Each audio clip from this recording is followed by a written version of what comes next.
गोस्वामी तुलसीदास जी की अद्भुत भक्ति। राम नाम की शपथ।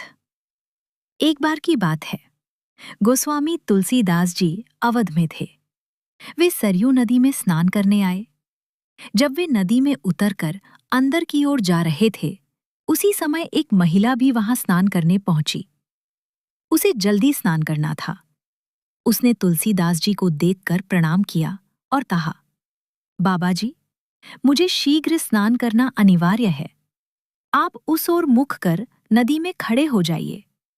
आपको आपके राम जी की शपथ है, जब तक मैं ना कहूं, आप ना पीछे मुड़कर देखेंगे, ना नदी से बाहर निकलेंगे। गोस्वामी जी ने भी उन महिला को आश्वासन दे नदी में महिला की ओर पीठ घुमाकर खड़े हो गए। कड़ाके की ठंड पड़ रही थी।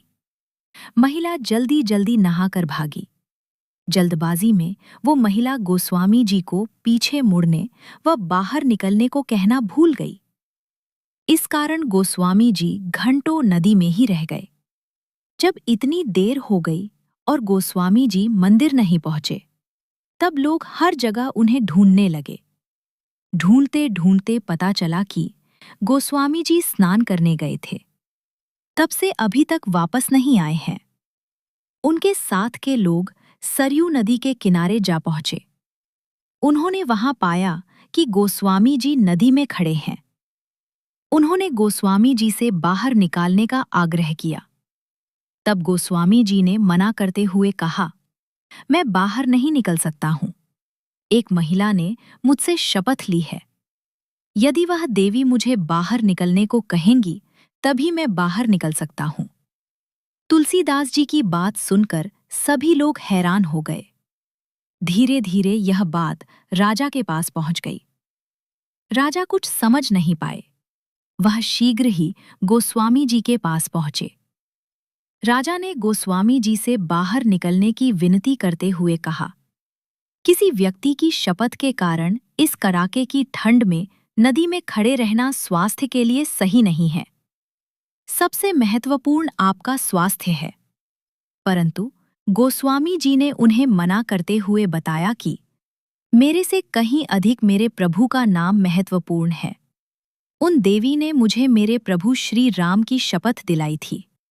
उनका नाम मेरे पूरे अस्तित्व से अधिक महत्वपूर्ण है।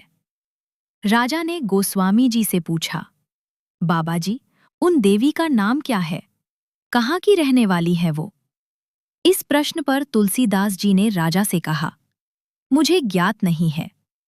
तब राजा ने पूरे अवध में ढोल बजवा के उन महिला को शीघ्र सरयू नदी के तीर पर उपस्थित होकर गोस्वामी जी को शपथ मुक्त करने का आदेश दिया।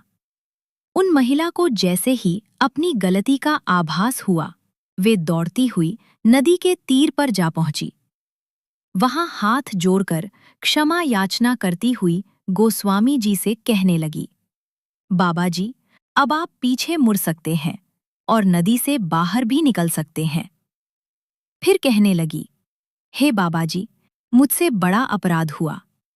मैं दंड की भागी हूं। यदि आपकी दया हो तो क्षमा करें। गोस्वामी तुलसीदास ने मुस्काते हुए कहा, नहीं देवी, आपसे कोई अपराध नहीं हुआ है। मेरे प्रभु चाहते थे कि मैं यहाँ एकांत में श्री सरयू जी के जल में उनकी भक्ति करूं। मुझे ऐसा करने का शुभ अवसर प्राप्त हुआ। इसके लिए आपको धन्यवाद। ऐसे होते हैं सिद्ध पुरुष।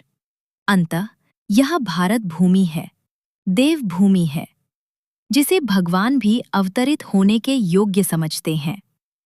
भारत भूमि संतों की भूमि है।